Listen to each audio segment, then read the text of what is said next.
This podcast is a proud member of the Tech Podcast Network. Visit the Tech Podcast Network at www.techpodcast.com. If it's tech, it's here.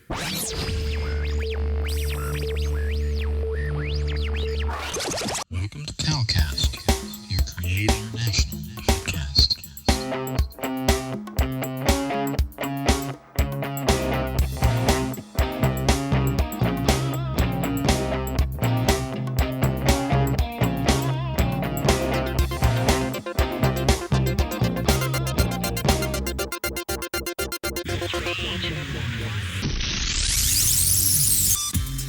Gospel Gadget Podcast, episode 46.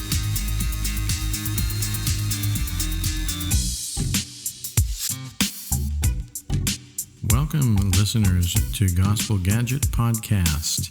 We want to show you what God is doing in terms of using technology to spread the gospel message all over the world and especially cross-culturally towards unreached peoples.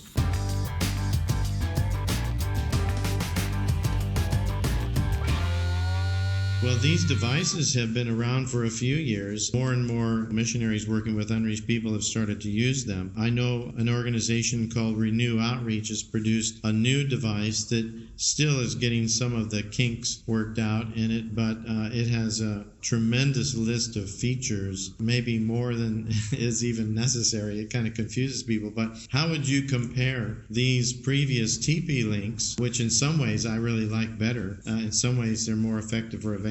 How would you sort of compare them to the new Lightstream pockets that are out there?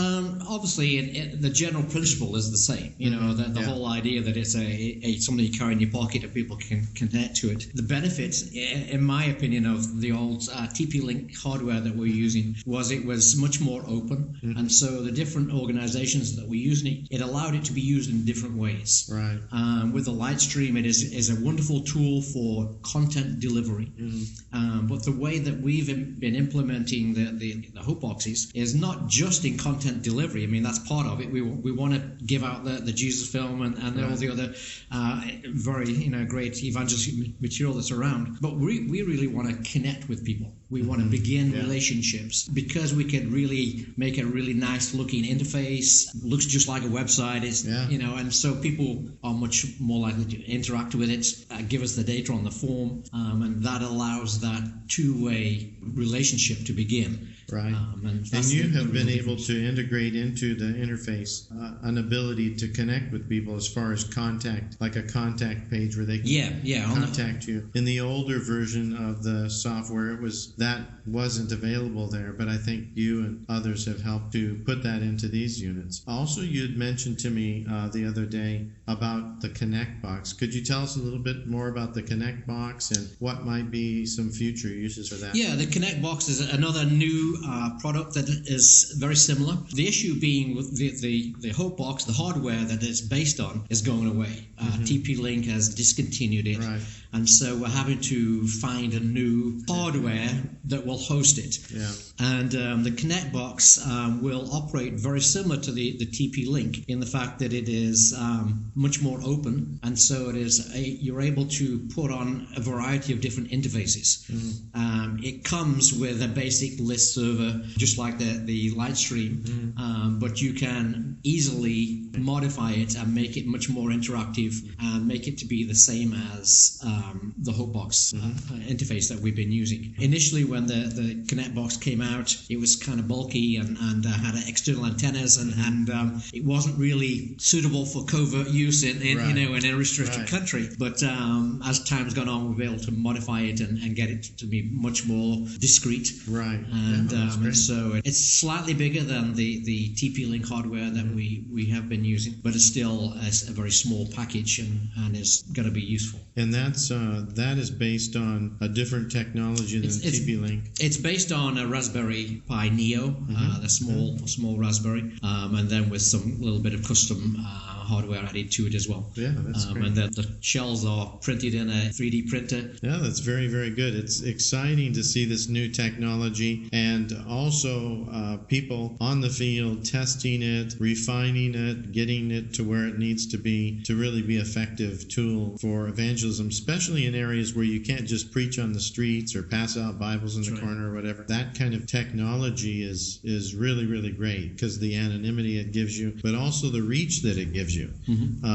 And what we tell people is this is not taking the place of you doing personal evangelism. Not at all. But it augments your ministry. It adds another layer that you're actually able to increase the scope of your reach. And your ministry. I tell people the same thing. It's nothing replaces our responsibility as believers to be witnesses and to play our part in spreading the gospel. But there's just another tool that will help us to establish relationships. And we live in such a media and a mobile saturated world today. People live on their devices literally for the amount of time the average person spends on their device. And so if we can get into their devices, it's much more easier to them to get into their lives. Yeah. And so there's a friend of mine, he has a saying that for people, the truth is in the pocket. That's right. When people want to know something, what do?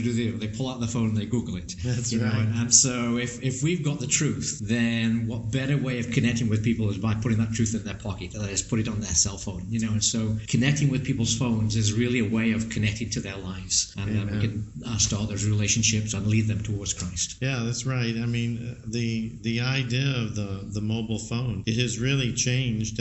It's really no longer a mobile phone. It really is a personal digital device that people live within that device. I mean, it is definitely linked to reality, to how they get information, how they find truth, connect with friends, family, all this. It's really become something that for many people is not an optional extra. It's really an essential part of their living in this world we live in today. So figuring out how can we produce content and create technology that's going to help us get on that screen of each person, especially those who haven't heard of Jesus. That's a real key thing for us. You also mentioned to me that there already is an app available where you can potentially utilize your own mobile device to create a similar kind of technology to these Wi-Fi devices. Could you explain that a little? Yeah, there's an app developed by a group called Piratebox. Sounds like a good group of people. Well, yeah, we like those kind of people. I'm not sure that their intent in building the app is the same as ours, but we can take their work and use it for a different purpose. Yeah, definitely. And yes, so if you works on an Android phone, you have to root the phone, unfortunately, right. So it will void your warranty or anything like that. Sure. But you can install the app on your phone, and basically it will turn your phone into one of these kind of devices. And so any content that you have on the SD card, you could make available to people. So it has the ability to sort of lock down a section of your memory on your phone, where it still keeps you fairly secure from being hacked by someone linking into it. Yeah, I mean, I wouldn't recommend doing this with your primary phone. Yeah. It would be something you would buy a cheap phone for ministry for, sure. And then if somebody does hack into it, which we do, there's not much there. But it is definitely a possibility to have the app on that phone, and then any content you put on the SD card could be served. You can still have an interface. The only downside of it, as opposed to the other boxes, is the bandwidth available isn't as much as it is on the devices that are built specifically for this. Right. So the number of connections that it can sustain at the same time are as much lower. But in many situations that might be enough anyway, because generally you're not having a lot of people at one time. It might be 2 or 3 people at the most sitting in a coffee shop session who's connected to that device. So it would still work. So this is really exciting. We've covered sort of what we've done in the recent past, what's been created and used, what's being used now in terms of some new devices and things. Do you have any vision for the future? I mean, do you have any excitement, any ideas exploding in your mind that you're thinking, man, this could be the next thing? I don't know how we'll do it, but this is what I would like to see happen. I mean, there are so many possibilities. I don't have one particular thing I'm thinking of, but I believe that we are limited only by our imagination. Yeah. Technology has got to the point where today that is, if we can imagine it, we can make it happen as far as interacting with people. Because, as you said earlier, phones have become such an integral part of people's lives. It really is that access point to them. And so if we can dream it, we can create it, and that will give us access to their lives. Yeah. So that's exciting. I know that I've been keeping in touch a lot with what SpaceX and Google and others are doing together to put satellites, the small satellites up. They've already started releasing some of that, and eventually they'll have a whole net around the earth. There'll be virtually no place that you can go where you can't access the internet. That's going to be a huge game changer.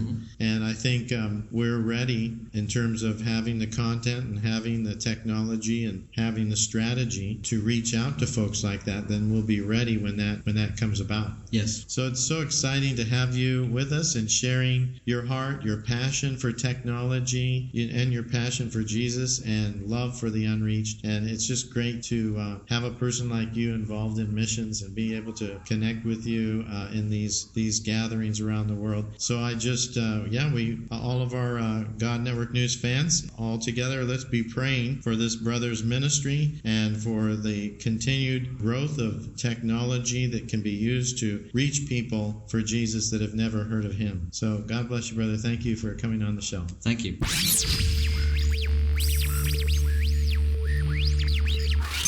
If you enjoyed this episode, please consider donating to help us continue to bring exciting stories fresh from the field. Visit our website at godnetworknews.com and select the PayPal link on the right side of the page, or consider becoming a Patreon partner to receive access to more valuable materials exclusive to our members.